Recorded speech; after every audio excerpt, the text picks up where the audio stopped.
And welcome back once again to another special bonus episode. Got with me a friend of the show, somebody who is whose voice you have heard on some of the past episodes of a Christmas Carol audio drama, Mr. Tamas Reiser. Thomas, welcome to the show. Glad to be here. All right. Well, you played Nephew Fred and Fezziwig, two very different characters on the audio drama. Let's start with just kind of that, actually. Just kind of talk about what that was like doing those different characters and kind of your whole experience with the production. Oh, absolutely, sure thing. So I imagine I speak for a lot of people. When growing up, we watched the Muppet Christmas Carol, which was my first exposure to Charles Dickens. And I mean, come on, Michael Caine turning in his best Scrooge, so you really can't go wrong there. Yeah. So that's my experience with it. Nice. When I first went in for the role of Nephew Fred, I, basing off of what I've seen from that movie, Stephen McIntosh. I definitely wanted to bring his youthful spirit, his energy, and bring it, of course, to the full version of Charles Dickens' classic. Nice. So there are definitely moments. He is a cheerful, upright kind of guy, a gentleman of some means, as described in the text, if I recall correctly. Always cheerful, loves Christmas, not just in the togetherness, but also the religious aspect of it. But there are some times. Oh, go ahead. I was just gonna say he's quite the passionate speaker too. As Scrooge, why don't you go into Parliament? Yeah. Speaking of Scrooge, but there are some moments where his uncle's negativity, his miserliness, his just downright unsurly attitude can get to him sometimes, and that definitely reflects in that opening monologue, in one of the monologues where he's like, "I am truly sorry," but then he remembers what Christmas is all about, and he says, "God bless it, I am going to make it the best holiday, and the next one will be better than that." Exactly. Yeah, and then doing Fezziwig, that's a very, I guess they're similar in a lot of ways, and that probably speaks to just kind of your natural vivaciousness going into the roles. Like you got Nephew Fred, who's very upbeat and all that sort of thing, but then you also got Fezziwig, which is a similar character in a lot of ways when you think about it. Yeah. Definitely his vivaciousness. I'd imagine that he was Scrooge if he didn't grow up to be a jerk. There you go. So yeah, that's the best way I can describe Fezziwig. Despite his minimal, just a few lines at best, I still maintained his vivaciousness, his love. "Oh boys, it's Christmas time. Let's see. Oh, Ebenezer, Dick, it's time. Close the shutters. Come on, take the day off." And the best way I always imagined him, I was taught by my voice teacher, Bruce Carey of Voices Carey. Full disclosure, I do teach there. I just mentioned that because I love teaching there. Nice. Yeah. Awesome. Full disclosure. I wasn't asked to say anything about that. I just love it that much. Yeah. So just thinking of the internal and the external. We already nailed the internal. Vivacious, loves life, loves the holidays. But the external, of course, I'd imagine he was a drunk police if he put on just a few extra pounds. Here we go. He speaks in that sort of refined pronunciation with his mouth closed half the time. But I imagine this man would speak from his chest, you see. I think it's very fitting. Very fitting indeed. So it sounds like so you've been doing voice work for a while then, huh? I've been taking lessons. Of course, I've done theater for most of my life. I started with choir in middle school, and believe it or not, I hated it. Nice. On the application to middle school honors choir, I put down, "Why do you want to join honors choir?" My mom says I have to. Wow. Yeah. Well, at least you're honest. That's hilarious. Well, was your mom just really thought it was a good idea for you to do it, or what was her motivation there? Well, as they say, mother knows best. She enrolled me in classical voice lessons, as with my older sister. And I didn't really know what to make of it. I could love singing in a private setting, just being able to get all this vivacious energy that I have. As you can see, anything acting related or singing really gets me fired up, as you can see. Nice.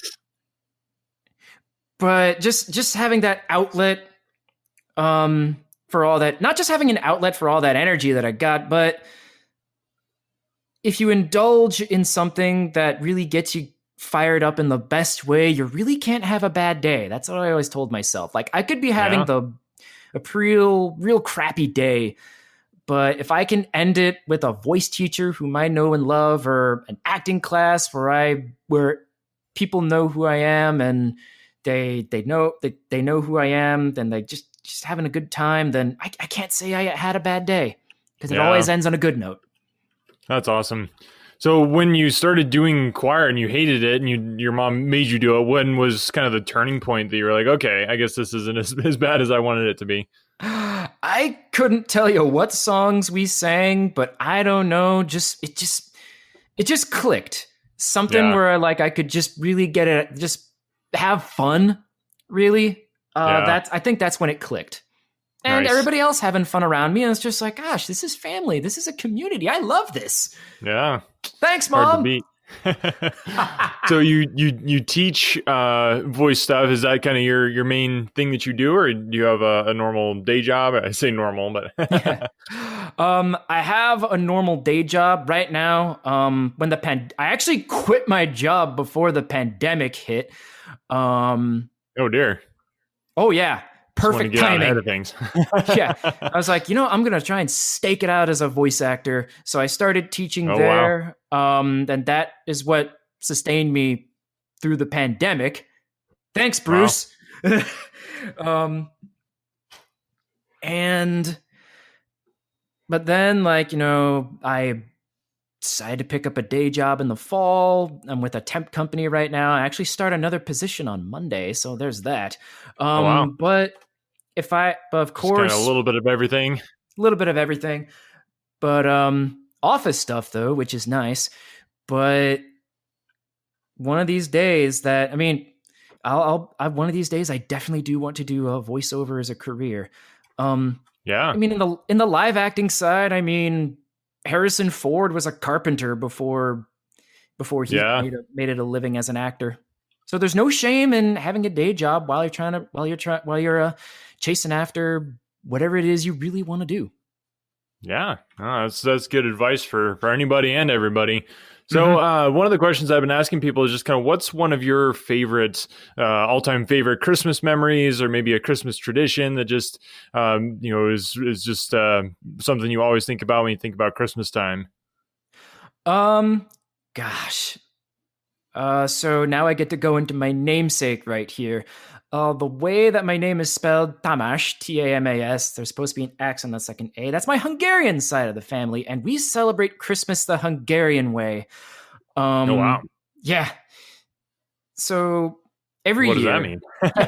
Every year, we celebrate Christmas on Christmas Eve, but every year I go and see my folks, a lot of my mom's side of the family, and they live in Illinois, about 45 minutes west of Chicago. I live in Texas, by the way. And we have a Christmas feast, of course, but we believe that, when Christmas time rolls around, the angels come and bring us our gifts. And when we hear the bells ringing, that means it's time to go do the gift unwrapping. And nice. We sing a carol called Mein Berlazanyal. Translation, from heaven come the angels. Just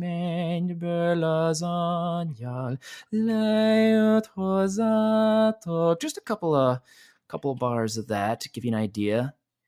Nice. And we gather around, sing that song, and then we get to the unraveling of the gifts and wishing each other Merry Christmas. That's really cool. It's so interesting to me to just see how, other cultures and stuff. Like I've just been, in America my whole life. So having kind of a different perspective on it and different way a culture celebrates it. That's really cool. You guys is there some Hungarian food that's always goes along with Christmas? Goulash, as always. Let's see. And of course, what there's is the goulash? usual. I've always heard it. I don't know if I've ever had it.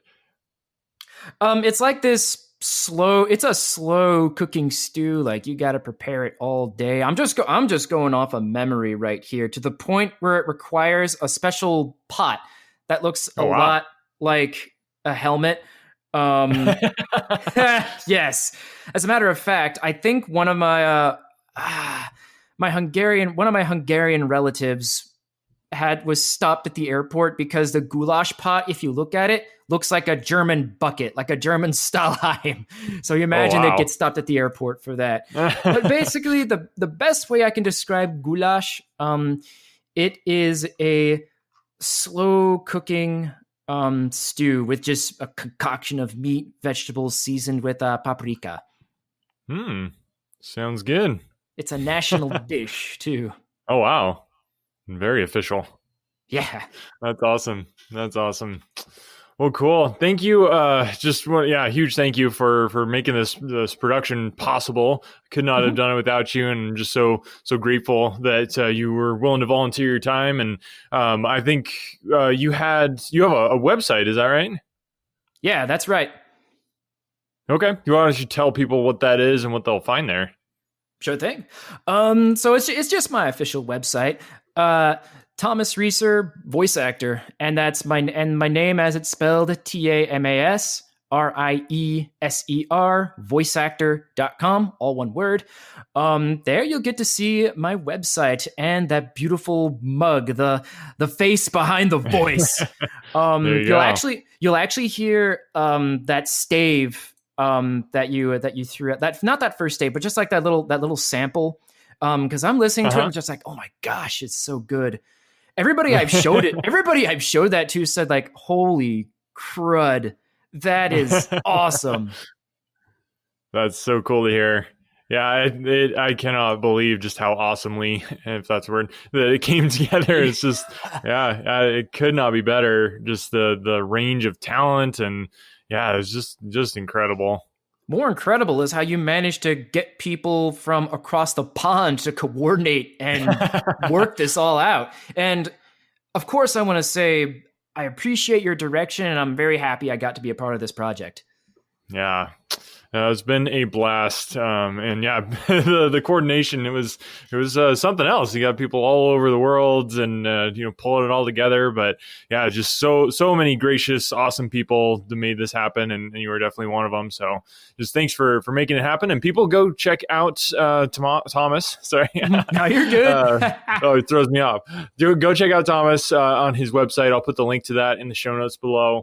And if you need any voiceover work, you can tell he's got the talent to make something happen. So check that out. And remember, this has all been in benefit of Operation Christmas Child. If you haven't donated yet, please go and do it. If you don't want the full version of the audiobook, you don't have to send me your receipt of your donation. Just go donate. Operation Christmas Child is just such a wonderful organization doing such wonderful things, and they could really use your support. So go to Operation Christmas Child, make a donation. And if you would like a full free version of the audio drama, make sure to send me an email, anotherworldaudiobooks@gmail.com, with a copy of your receipt, and I will put you on the list for once the full version drops, which is going to be very soon. So watch out for that. If you think listening to each individual episode is fun, wait till you hear the whole thing all put together. So thanks again, and we'll talk to you next time.